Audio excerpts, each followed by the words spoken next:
This morning, just after sunrise, the man suspected of brutally killing 36 women met the long, drawn-out demands of justice.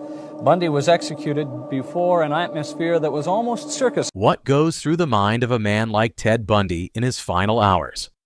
Did he feel remorse for the brutal murders he committed, or was his fear of death the only thing that consumed him?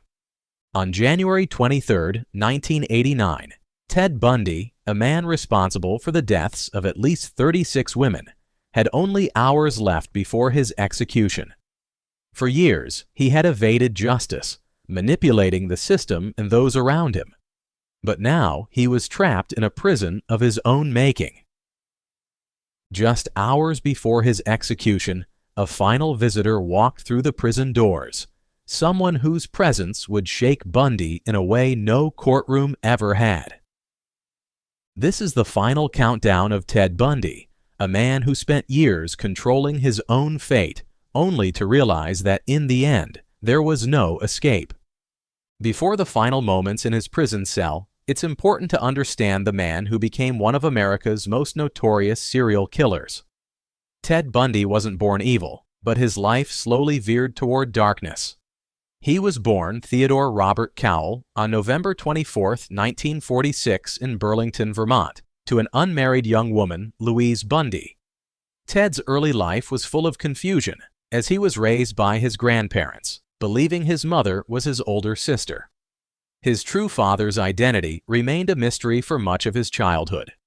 Despite these early struggles, Bundy was considered a bright and charismatic child. He had a natural charm that helped him make friends, and he did well in school. As he grew older, his good looks and smooth personality helped him fit in. People often described him as intelligent, ambitious, and personable.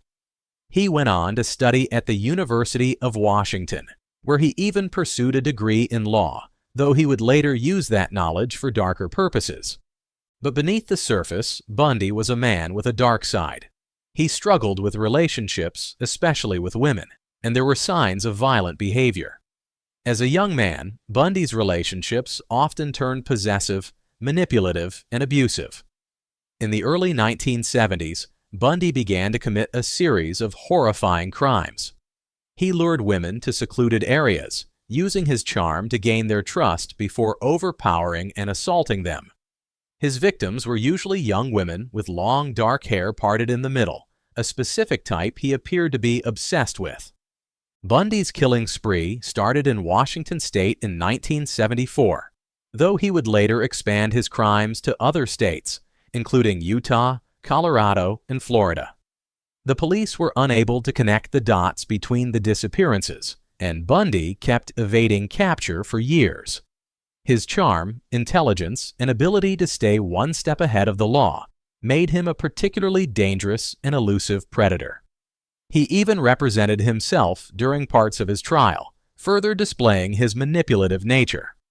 By the time Bundy was arrested in 1975, his true nature was beginning to emerge. He was a man who could charm anyone, yet he harbored a terrifying secret, a violent killer who preyed on vulnerable women. Bundy's arrest did not bring immediate justice. His trial and the shocking details of his crimes captivated the nation. Despite the overwhelming evidence against him, Bundy continued to deny his guilt, maintaining his innocence until the very end. Bundy didn't stop his crimes while in jail. He broke out of prison twice, and after each escape, he went on killing until the police caught him again. His tricky behavior, even in jail, made him great at fooling people until his last day. The guy who once seemed like a likable and smart law student able to make anyone believe he was innocent, now faced the fact that he would die. His final day on January 23, 1989, was the unavoidable end to the fear he had caused for years, a man who had tricked, controlled, and killed with scary accuracy. Now on death row, his fate was sealed. The final 24 hours of Ted Bundy. It was 6 o'clock on a cold January morning, and the clock was ticking. For Ted Bundy, one of the most infamous serial killers in American history, this was the beginning of his last day on Earth. After years of evading justice, manipulating the system and leaving behind a trail of death and devastation. Bundy woke up in his cold, windowless death row cell at Florida State Prison. There was no more running, no more appeals. Today, he would face the consequences of the monstrous acts he had committed. Today, he would meet his end. Bundy's day began like any other day, but with one glaring difference. This was his last day alive. He woke up in his cold, windowless death row cell at Florida State Prison. The cell, which had been his home for years, now felt like a tomb. Bundy knew that there would be no more manipulation, no more chances to escape. The time for him to face what he had done had finally arrived. The prison guards arrived with his usual routine, a cup of coffee, lukewarm and bitter, just like the reality he was facing. The simple act of being handed coffee felt almost mocking, like a cruel joke. The man who had once been full of life, ambition, and charm now found himself sitting in a tiny, lonely cell, awaiting his death. The irony of it was not lost on Bundy. For years, he had been able to charm his way out of trouble. But today, all of that was meaningless. There were no more lawyers to manipulate, no more appeals to file. In that quiet moment, with the bitter taste of coffee in his mouth, Bundy had no choice but to accept what was about to happen. His once clever mind must have raced, trying to process the fact that today was the day he would die. The fact that it was all coming to an end in just a few short hours must have filled him with a mix of dread and disbelief. Was he in denial? Was he afraid? Or had he come to accept his fate, knowing that no one could save him now? As the clock ticked forward, Bundy settled into the grim routine of the morning. The guard made another round, checking on him in his cell. For years, Bundy had been known for his charm and his ability to manipulate those around him. But today, none of that mattered. There was no one to charm, no one to deceive. It was just Bundy sitting in a small cell with only his thoughts and the ticking of the clock to accompany him. As the day moved forward, Bundy's legal team, led by his attorneys, Polly Nelson and Jim Coleman, continued their frantic efforts to stop the execution. They filed last-minute appeals, hoping to buy Bundy more time. They argued that Bundy was not mentally competent enough to be executed. They pointed to his past, suggesting that he was suffering from psychological issues that made him unfit for execution. But all of their efforts were in vain. The courts, one by one, rejected the appeals. The United States Supreme Court, the highest court in the land, turned down his final request for a delay.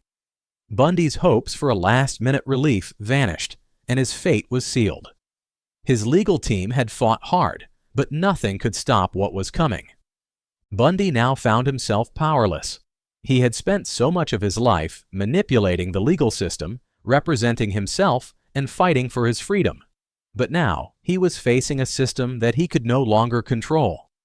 The man who had once been so confident, so sure of himself, was now a prisoner of the very system he had tried to outsmart. The weight of it all must have been crushing. He had no more options, no more tricks, no more hope. At noon, Bundy's last hope was gone. The Supreme Court had made its decision. There would be no more appeals, no more delays. Bundy would be executed as planned. The man who had been responsible for the deaths of at least 36 women, possibly more, was now facing the end of his own life. When FBI agents proposed a total tally of 36, Bundy responded, "Add one digit to that and you'll have it." Years later, he told Nelson that the common estimate of 35 was accurate, but Keppel wrote that Ted and I both knew the total number was much higher. Robert Keppel was the investigator who got Bundy to come clean. In an interview, Keppel stated his belief that Bundy had killed at least 50 and maybe 75. In the hours that followed, Bundy would have little to do but wait. Wait for the execution. Wait for the moment that would bring an end to his life, to the terror he had caused, and to the fear he had instilled in so many. The wait must have been unbearable as the minutes ticked by and the reality of what was coming loomed larger with every passing second. By 1 p.m., a moment that had been years in the making arrived. Ted Bundy's final visit with his mother, Louise. For years, Louise had believed her son was innocent, despite all the evidence proving otherwise. She had always hoped that Ted would be proven not guilty, but now she had to face the truth. This meeting was their last, and the room was filled with the weight of the moment. There were no big speeches, no dramatic goodbyes. The conversation was brief, with many words left unspoken. Louise still loved her son, but the reality of who he had become was too much to ignore. Ted, perhaps trying to stay calm, didn't show deep emotion. They both knew this was the last time they would see each other. At 3 p.m., Ted Bundy met with Reverend Fred Lawrence, a chaplain who had been with him in his final days. Religion had become a big part of Bundy's life near the end. Some people believed that Ted was trying to find some form of peace, hoping for forgiveness. But others thought this might be just another act to change how people saw him. He had spent years lying and manipulating people, so could his sudden interest in religion be real? Their talks were private, but it's clear that Bundy seemed to be looking for some comfort. Was he trying to feel better about what he did? Was he truly sorry, or just trying to make himself look better before he died? People questioned whether this was a real change or just another trick. After years of hiding the truth about his actions, Bundy might have been trying to escape the guilt he had never faced before. At 5 o'clock in the evening, Bundy sat down for his final interview, this time with James Dobson, a well-known Christian leader. This interview would stir up a lot of controversy. During it, Bundy blamed pornography for his crimes, saying it had fueled his violent urges. He suggested that his addiction to it played a big part in his murders. But many people found this claim hard to believe. Bundy had spent his life trying to manipulate people, so it was hard to know if this was true remorse or just another way to avoid taking full responsibility for his actions. His words about pornography seemed too convenient. It was easier for him to say that something outside himself caused his violence than admit the darker truths about his own character. Some people saw this as Bundy trying to hide behind an excuse, while others believed it was a sign that he had finally realized the depth of his crimes. Dr. Dorothy Ottnow Lewis, a psychiatrist who examined Bundy, initially suspected bipolar disorder, but later considered the possibility of multiple personality disorder. Some who knew Bundy claimed to have witnessed chilling transformations. His great-aunt once described him as turning into an entirely different person, someone unrecognizable, someone terrifying. A prison official in Tallahassee echoed this, recalling a moment when Bundy's demeanor changed so drastically that he emitted a strange aura and suddenly became unrecognizable. Yet most psychiatrists rejected the idea of psychosis. Instead, Bundy fit the profile of a textbook psychopath. He scored 39 out of 40 on the psychopathy checklist, a near-perfect score indicating extreme narcissism, manipulation, and an utter lack of empathy. At 6 p.m., Ted Bundy was given his last meal. Steak cooked medium rare, eggs over easy, toast with butter and jelly, milk and juice. But despite the ample food, Bundy barely touched it. His appetite had vanished, overwhelmed by the fear and anxiety of what was to come. He had the option to eat his final meal, but the psychological turmoil he was facing made it impossible to enjoy it. By 8 p.m., crowds had formed. Some came to protest, while others cheered Bundy's execution. The media chaos was noticeable, with news cameras flashing and crowds chanting.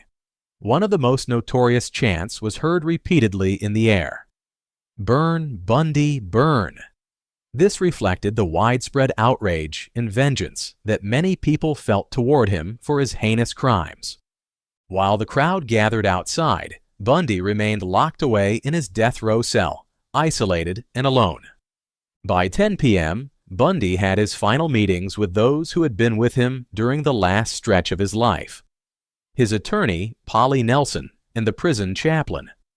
His attorney later described Bundy as a broken man, overwhelmed by fear and close to panic.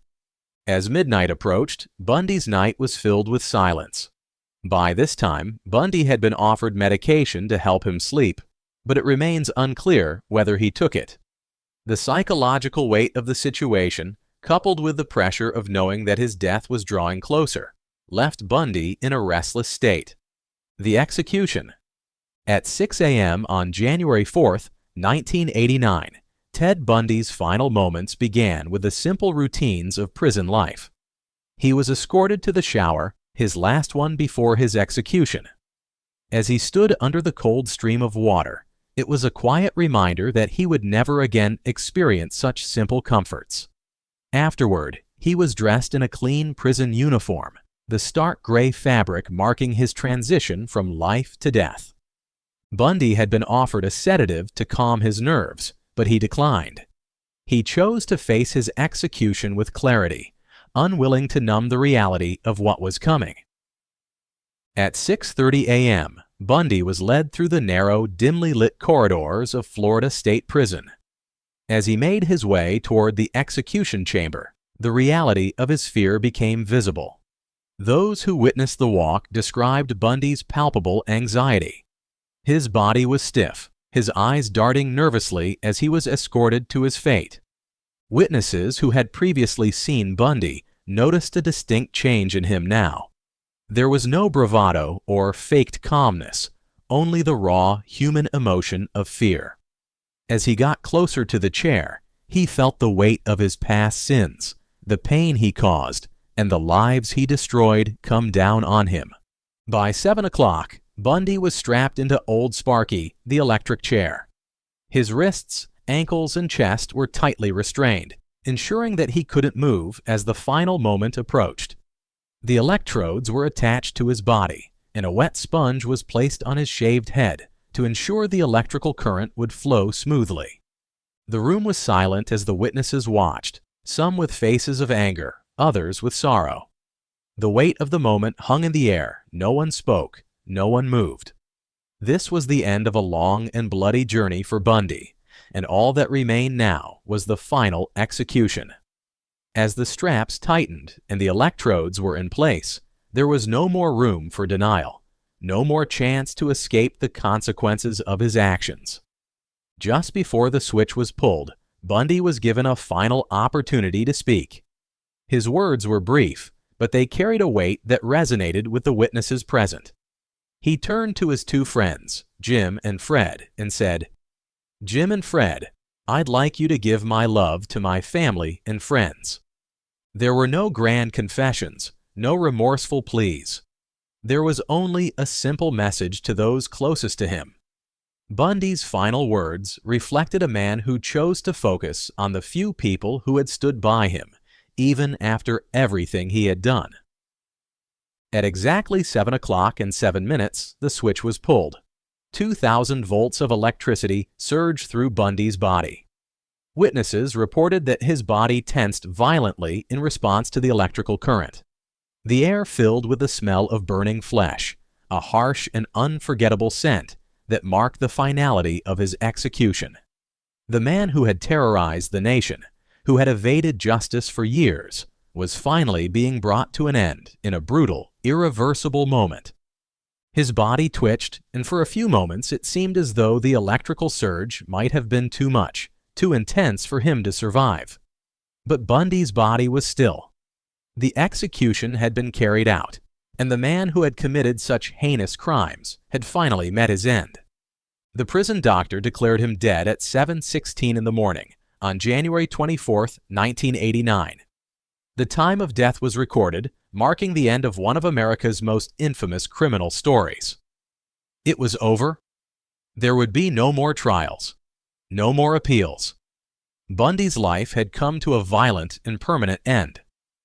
Ted Bundy's death on January 24, 1989, brought a sense of closure to many, but it also left a lasting impact on the people involved and on society. While his life ended in the electric chair, the effects of his crimes would continue to affect the families of his victims, the public, and even the criminal justice system. After Bundy's execution, some people felt relief. For the families of his victims, there was a feeling that justice had finally been done after years of suffering. However, not everyone felt the same way. Some people believed that killing Bundy didn't really bring closure to the families, because the pain of losing a loved one could never be erased. Outside the prison, there were protests. Some people thought Bundy deserved to die for his terrible crimes, while others believed that the death penalty was wrong, no matter what. These mixed opinions showed that people had strong feelings about how Bundy's life should end. Inside the prison, Bundy's execution marked the end of years of legal battles and appeals. He had once tried to use the legal system to avoid his punishment, but in the end, he couldn't escape it. His death was final, but it left a deep mark on the justice system. Ted Bundy's crimes made people think about what drives someone to kill. He was a smart and charming man, which made his actions even more terrifying. He didn't look like a killer, and that made his crimes harder to understand. Experts began to study Bundy's life in detail to try to understand why he killed. Bundy himself tried to explain his actions, blaming things like pornography for his violent behavior. But many experts didn't believe him. They thought he was just trying to make excuses. What was clear, though, was that Bundy was a master manipulator who could charm people, even as he was killing. Despite his attempt to blame others, Bundy's death didn't erase the fact that he had taken the lives of at least 30 women. His crimes left deep scars on the people he hurt, and the effects would last for a long time. Even though Bundy died, his story didn't end. His crimes were so shocking that people continued to talk about him for years. His story has been told in books, documentaries, and movies. Bundy was seen as a person who could trick everyone around him. He seemed like a normal guy, but underneath he was a killer. Bundy was a monster, a man who manipulated, tortured, and killed without mercy. But he was also once an innocent child, someone's son, a person who had choices. Where did it all go wrong? And more importantly, could another Bundy be out there right now, walking among us, waiting to strike? His story is over, but the questions he left behind may never be answered.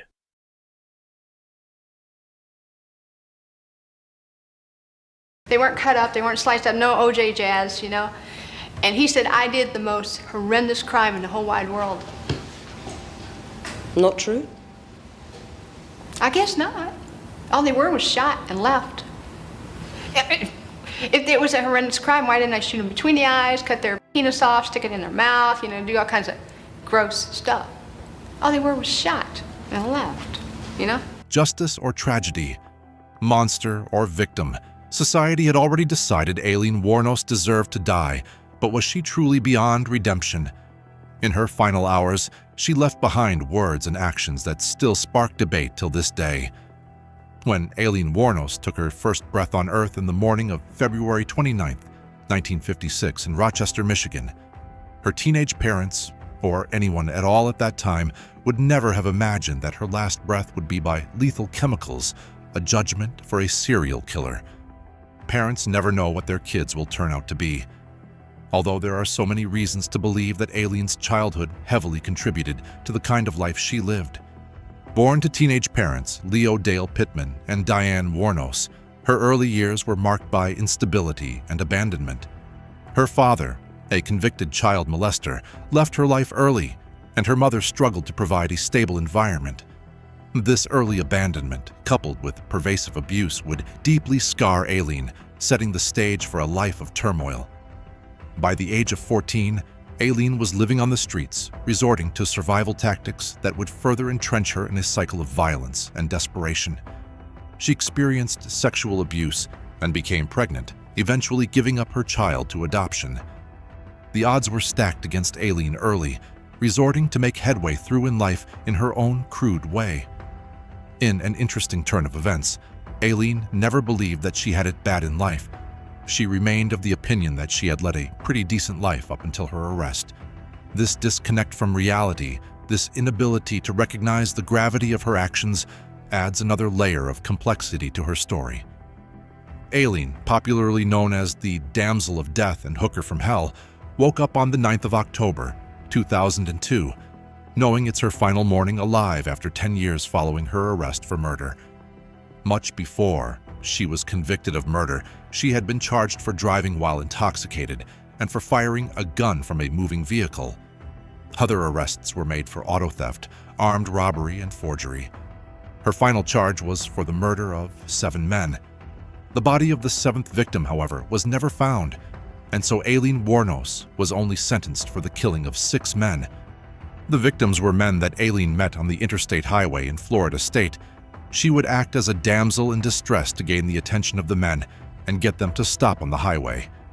Afterwards, she would rob them of their possessions and then shoot them.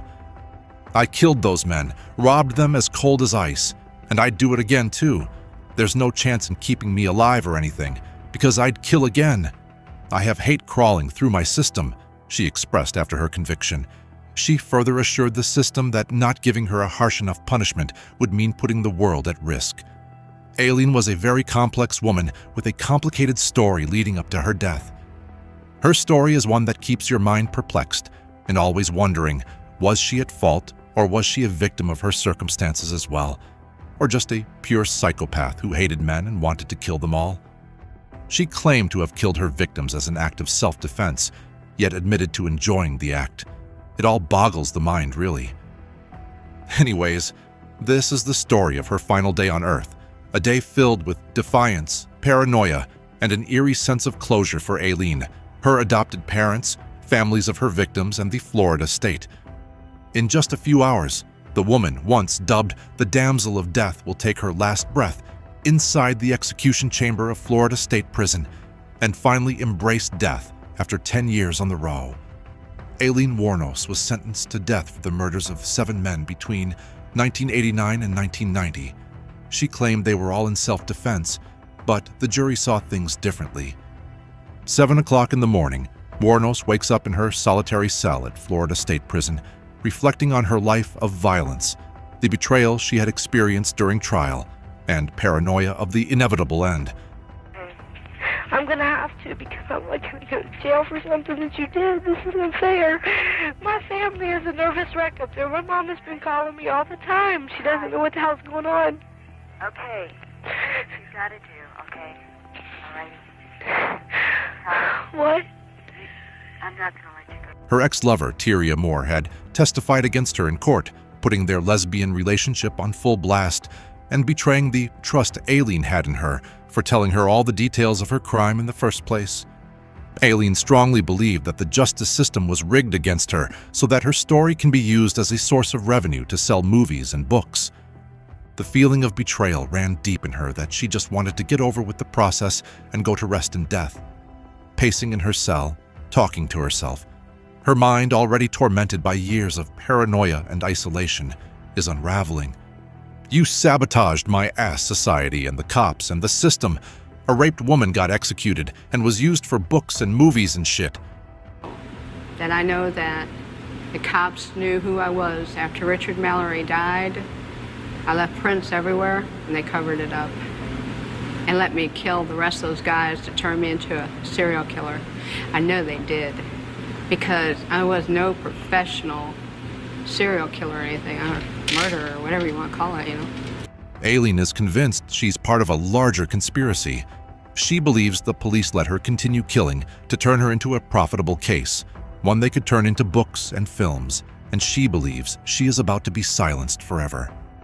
Her final visitations began that morning with the last legal conversation with her legal team for possible appeal discussions, but the judge had already refused a retrial, and she was going head-on to judgment. Afternoon, isolation and paranoia. Aileen kept on pacing her cell and muttering to herself about being used by the society. She strongly believed that everyone involved was using her for profit and media attention. The prison officials describe her in her final moments as having an increasingly unstable mental state. Facing a death penalty cannot be an easy ordeal to face alone in the world. She had nobody on her side who was with her without ulterior motives. Bouncing back from losing her lover through the case trial, The last time she ever saw Tyria Moore was at the stand where she was making a testimony that shattered her life. She was met with a betrayal by another trusted person. Legally adopted her. Sheba. We believe in the Holy Spirit, and so we feel it was him prompting us that this person really needed help, and she had nobody, and just reach out to her. After the trials, Aileen was formally adopted by her friend Arlene Prell. The older woman, who is a born-again Christian and horse breeder, claimed to have been led by the Holy Spirit to take on Aileen after seeing her face on the local newspaper. She was taken by the rough life that Aileen had lived and offered her comfort and peace in her home through all her trial and while on parole. Prala will say, "I felt fulfilled, a sense of completeness and confirmation that what I was doing was correct, and I knew that others didn't know her like I do." What Aileen did not know at that time was that Prala was using her for media attention and money. She was getting paid to have interviewers with Aileen without her knowledge. Their relationship didn't last as well when she discovered all what was going on. Prala, who got her the lawyer to take charge of her case, had convinced her to plead no contest to the crime charges instead of her original plea of not guilty. She moved from admitting that all her victims were men who tried to rape her, and she was only defending herself to pleading no contest to the charge of murder. In the same vein, it was believed that Prala and the lawyer were also telling her different ways she could kill herself while in prison. All of these had put her in a lonely state with no one to trust, and the feeling of paranoia lasting through her final moments. Evening, a last cup of coffee.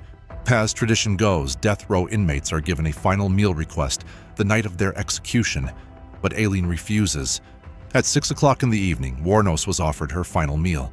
She did not ask for any kind of food, declined the offer to have a last meal, and asked for one simple cup of coffee. No special requests. Unlike many inmates who indulge in extravagant choices, she declined anything special, opting instead for a simple cup of coffee.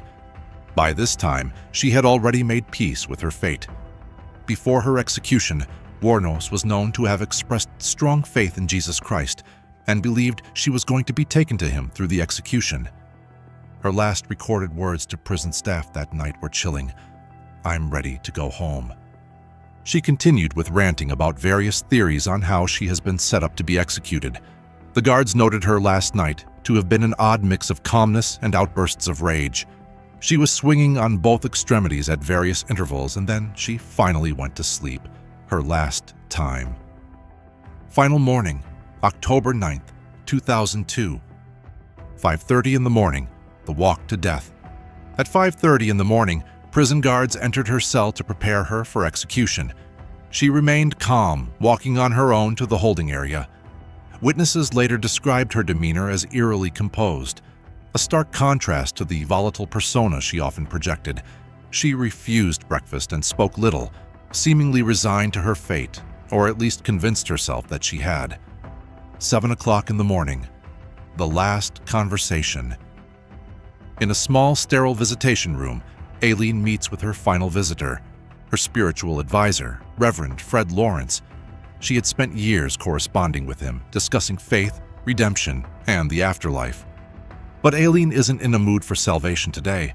Instead, she's bitter, angry. She rants about how she was railroaded, how society wants her gone, how the world has been unfair to her.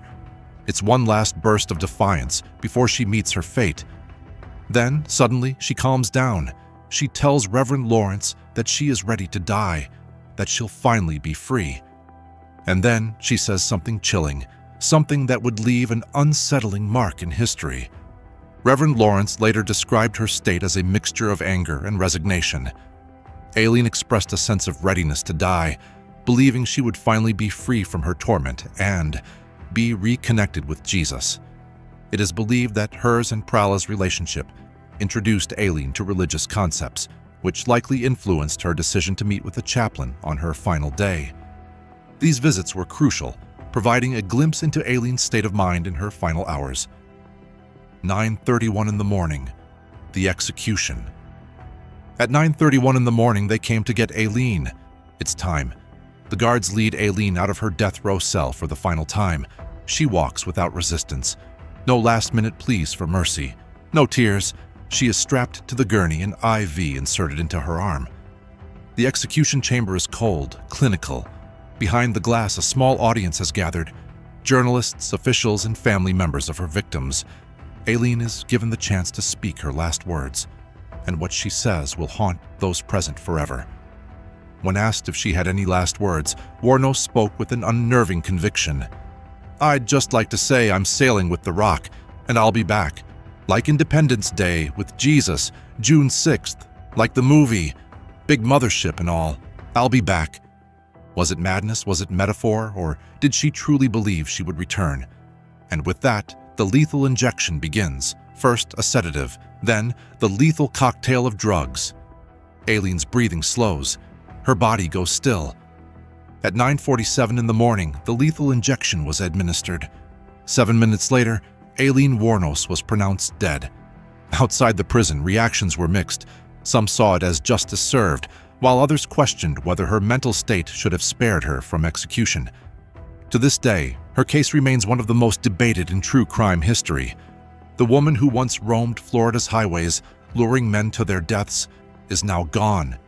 But her story, her rage, her madness, her crimes will never truly die. Aileen Wuornos' story remains one of the most complex in true crime history. Was she a monster, a victim of her own tragic life, or something in between? Her life has been immortalized in books, documentaries, and films. But one thing is certain, Aileen never saw herself as just another killer. She saw herself as a woman betrayed by the system, a woman who had no other choice but to kill. And whether you believe she was a cold-blooded murderer or a woman pushed to the brink, one thing is undeniable. The name Aileen Wuornos will never be forgotten. The impact that Wuornos' impact had on the conversations around gender and violence increased the importance of the case in a political context. After the trial, it was revealed that Tyria Moore made several book and movie deals selling her story. So did 3 detectives on the case, who later resigned. In their defense, the officers maintained that they were moved to sell their version of the case by pure intentions, planning to put the money in a victim's fund. They later denounced exposure of their scheme as the malicious work of brother officers, driven by their jealousy at being cut out of the deal. Aileen Wuornos' story is one of tragedy, crime, and controversy. Her final 24 hours tell a tale of a woman who had accepted her fate but left behind more questions than answers. What do you think? Was justice truly served? Let us know in the comments, and don't forget to like and subscribe for more true crime documentaries.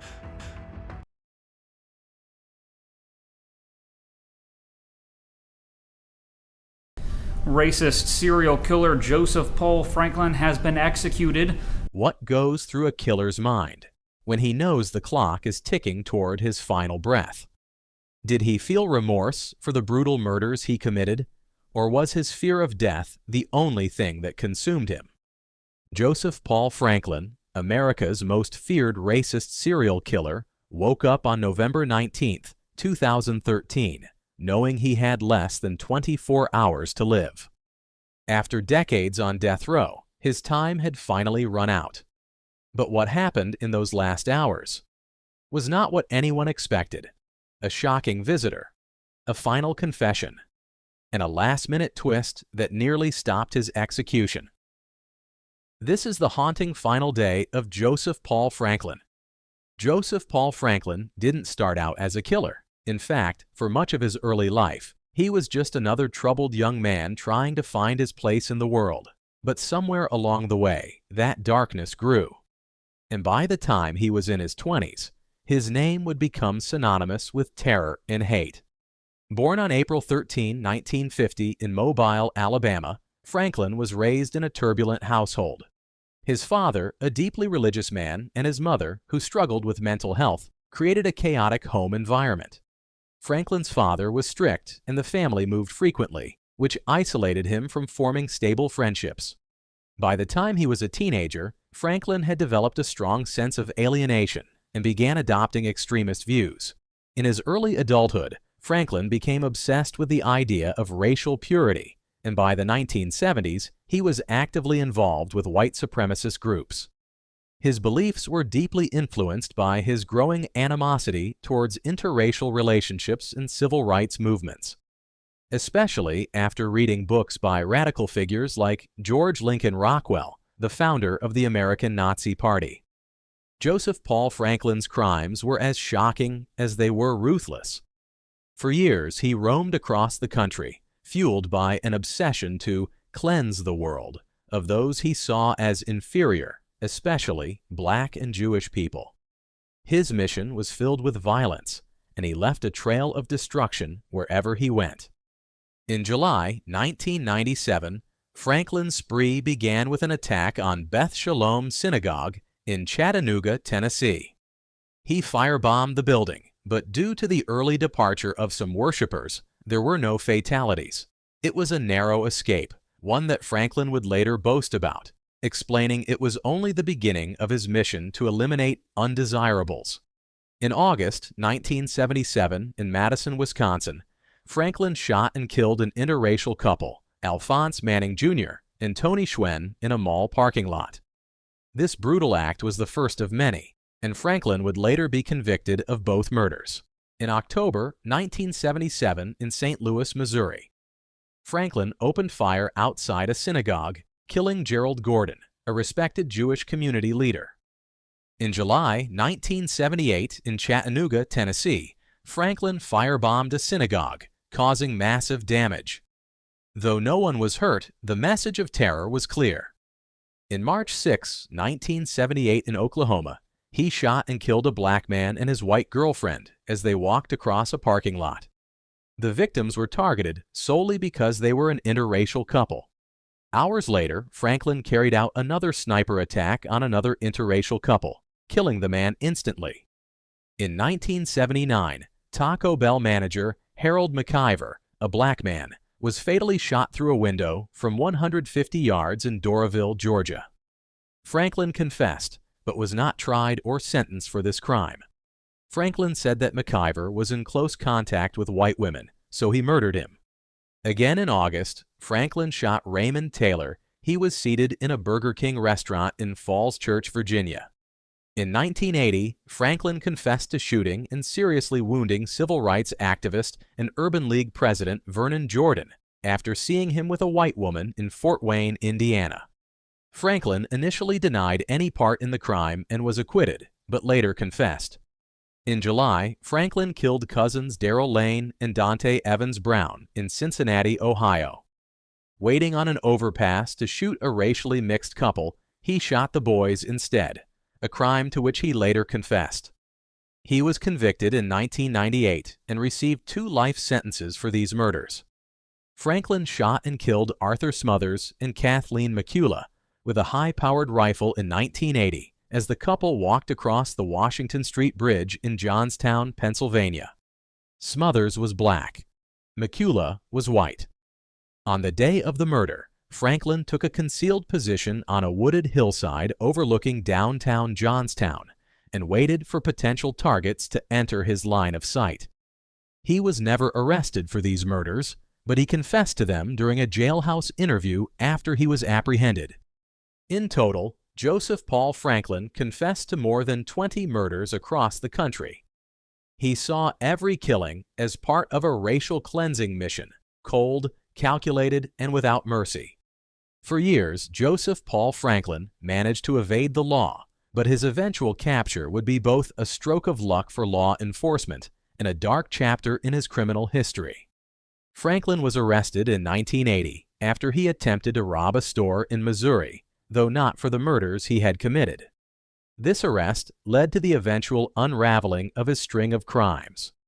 During his time in custody, his mugshot was widely circulated, and Franklin's violent tendencies began to surface more openly. It wasn't until 1985, after Franklin had been linked to the string of murders through ballistic evidence and witness testimony, that authorities were able to definitively tie him to his killing spree. By 1985, Franklin's reign of terror had come to an end. His trial would reveal the full extent of his hatred and his crimes. In 1985, Franklin was convicted for the murders of at least 8 people, though he is believed to have killed more. He was sentenced to death in Missouri, though his trial was complicated by his mental state. Franklin maintained a cold demeanor throughout the proceedings, expressing no remorse for his actions. Over the years, he received multiple life sentences, but the most critical came from Missouri. In 1997, for the murder of Gerald Gordon outside the Brith Sholom Knesset Israel Congregation Synagogue, Franklin was sentenced to death. After the judge read the sentence, death by lethal injection, Joseph Paul Franklin was led away from the courtroom, back to the steel and concrete world that had been his home for years. But now the weight was heavier. He wasn't just another prisoner anymore. He was a man marked for death. For over 3 decades, Franklin sat on death row, isolated from the outside world at the Potosi Correctional Center in Missouri. His days were long, repetitive, and silent, just him, the prison walls, and his own mind. Some inmates on death row spend their years writing letters, meeting with family, or working on appeals. But Franklin was different. He filed countless lawsuits, challenging everything from the conditions of his confinement to the methods of execution themselves. He even sued the Missouri Department of Corrections, claiming that lethal injection was cruel and unusual punishment, despite being the very system that offered him a far more peaceful death than the violence he had inflicted. At times, he made strange public statements. He claimed he had found God while in prison. He said he had renounced his racist beliefs, the same hatred that had driven him to murder so many innocent people. But for the families of his victims, those words rang hollow. No apology could bring their loved ones back. No confession could erase the fear he had caused. Inside his small, windowless cell, the days blurred together.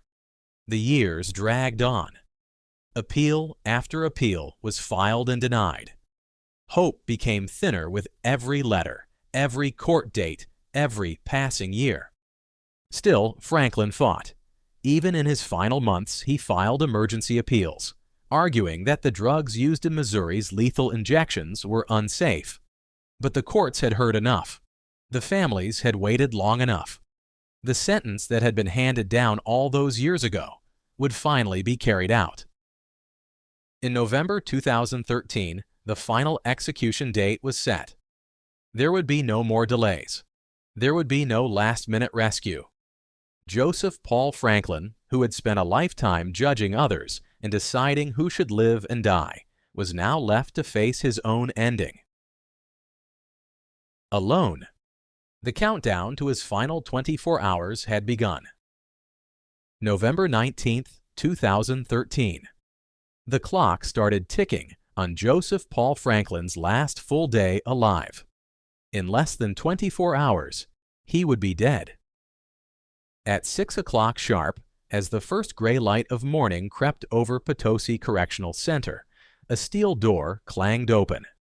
Joseph Paul Franklin opened his eyes to his final sunrise, a sunrise he would never see again. He lay still for a moment, no flinch, no panic, just a long, cold stare at the ceiling above him. The same cracked paint, the same cold walls, only today they weren't just walls. They were the last thing he would ever know of this earth. Prison guards stepped closer, alert and unsmiling.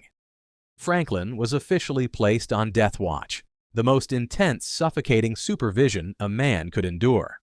2 officers stationed right outside his door, staring in at all times. Lights on, cameras rolling, no shadows to hide in.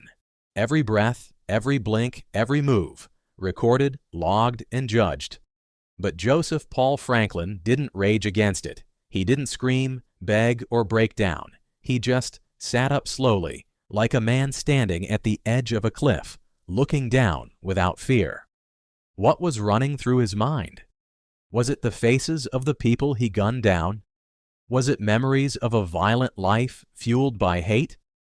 Or had he, in these last hours, made peace with the idea that no one would mourn his death? Breakfast came around 7, a standard tray, scrambled eggs, toast, maybe some grits. The same bland meal served to every inmate. But for Franklin, it might as well have been ashes on a plate. He barely touched the food.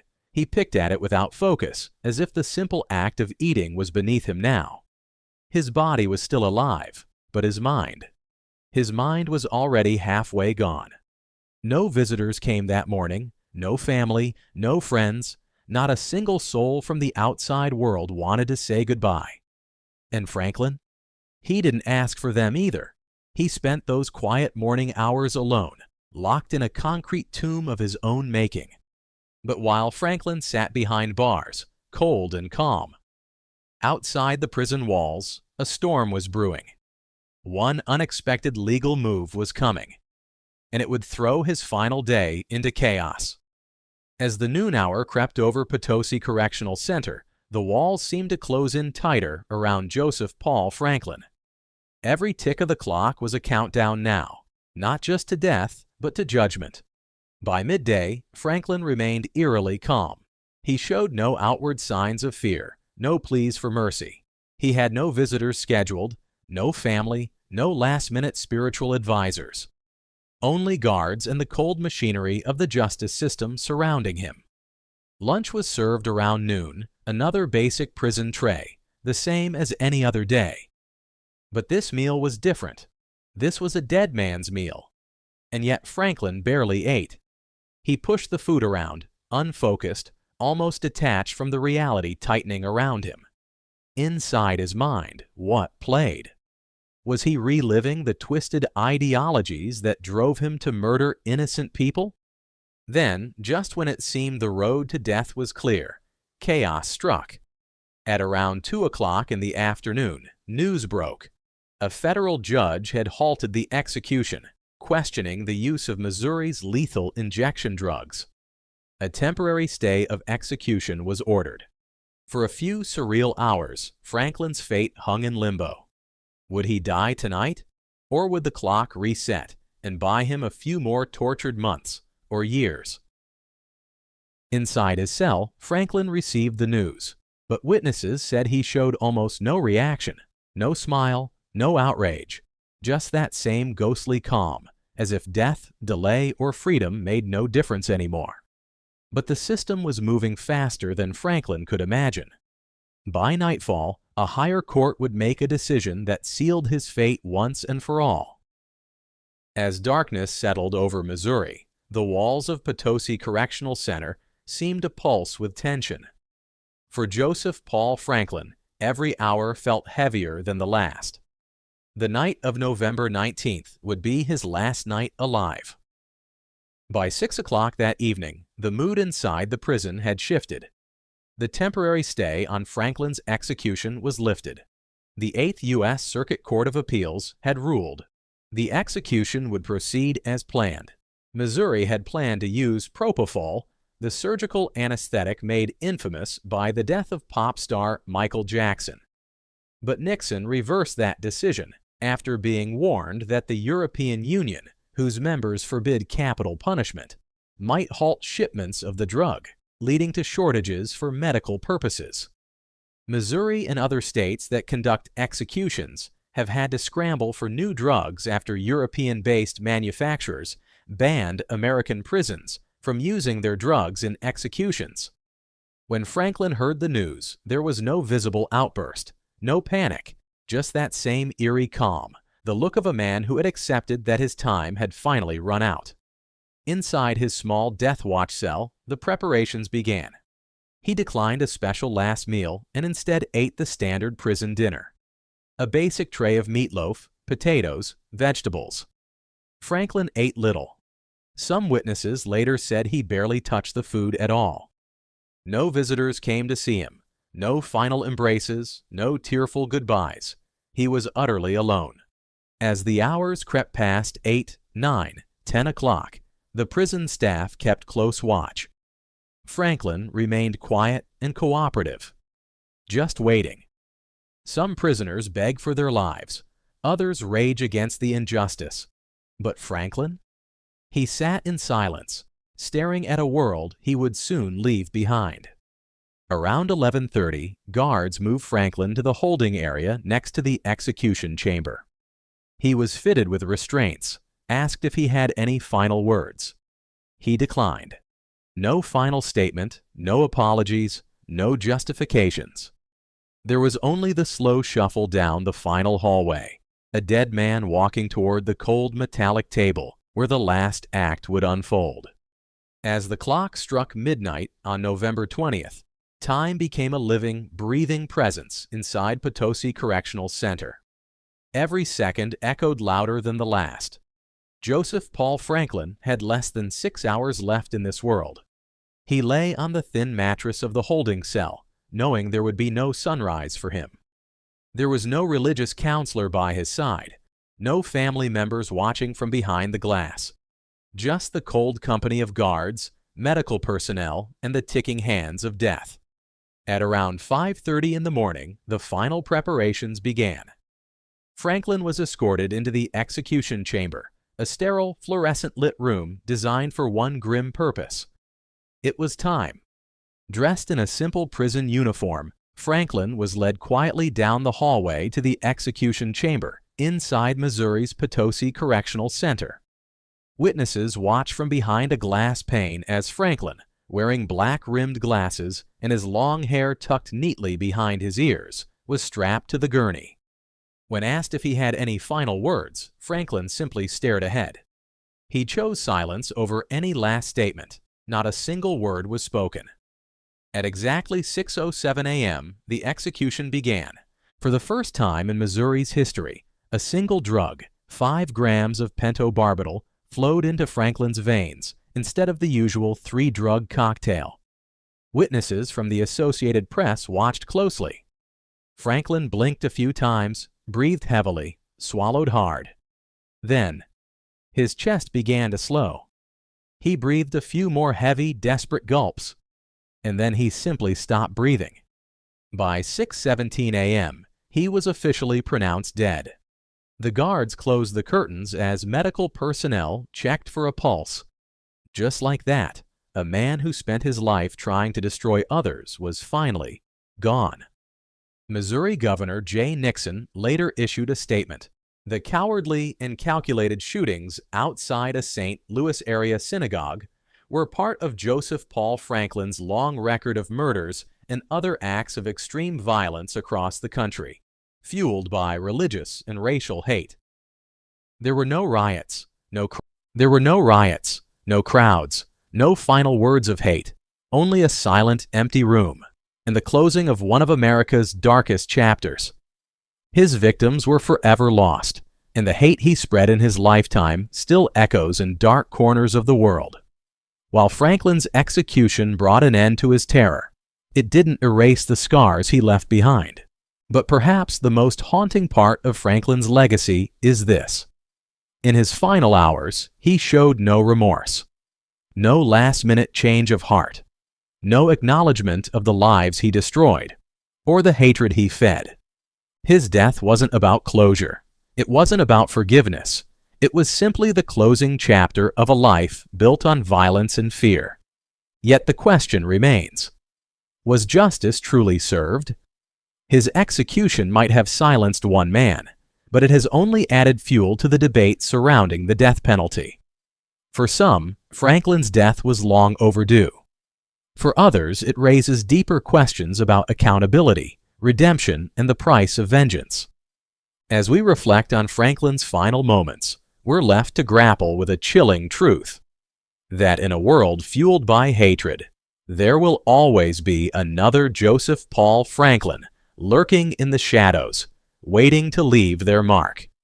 And so, his death may have ended his reign of terror, but it remains a somber reminder of the need for vigilance against the forces of intolerance and division.